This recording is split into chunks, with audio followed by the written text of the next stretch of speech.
make a homemade focaccia. Delicious, tasty, aged Parmesan Reggiano. It's gonna get a little chunk set aside, ready for us to work with after. Got some leftover spicy oregano here, and add a little bit more to this. There's 2 ingredients that I like to put in here. 1, delicious Mexican oregano, and some chili pequin. Spicy oregano, great bread, pastas, salads, vinaigrettes. I always have this going on in the kitchen here, and we'll be using a lot on the dishes we're cooking.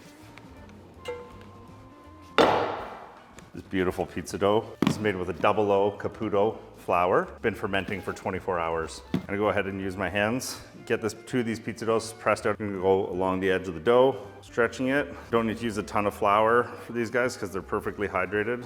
This dough's hydrated to 71%. That's gonna go in, and I'm gonna do another one right on top.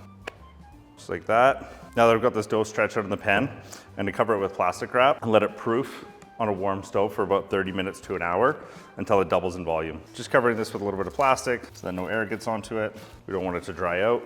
We want it to be in a nice moist environment where it can proof happily. One of a chef's favorite lids, a sheet pan. I'm gonna pop this on the cast iron just to keep some moisture in the focaccia. Got some warm air coming out of the back of the oven here. That's just gonna help that proof nicely. I've got my focaccia dough. This is gonna be really simple at this point. I'm going to add some of the spicy oregano that we did up earlier. The spicier you want it, the more you add. I'm going for a medium here. I'm gonna hit it with some olive oil. I'm gonna take my hands and use my fingers to push it out, just like so. Don't wanna push it too much, but we definitely want those little divots. The dough's nice and soft, that's exactly what we're looking for. Last but not least, I'm gonna hit this with some Parmesan. It's gonna help it develop a really nice crispy top. One little pro tip before I fire it in the oven, I need to give this really thick cast iron a blast of heat on the burner for about a minute before I pop it in the oven.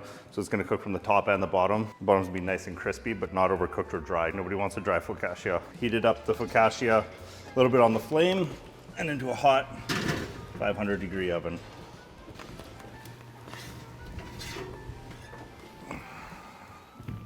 Beautifully caramelized, especially from that thin layer of Parmesan on the top. Watch your fingers, straight onto a resting rack. All right, I'm gonna let the focaccia hang out and rest here for about 5 minutes, and then we'll slice into it. So this is out of the oven, it's rested for about 5 minutes. Crispy exterior, and we're gonna check the inside here.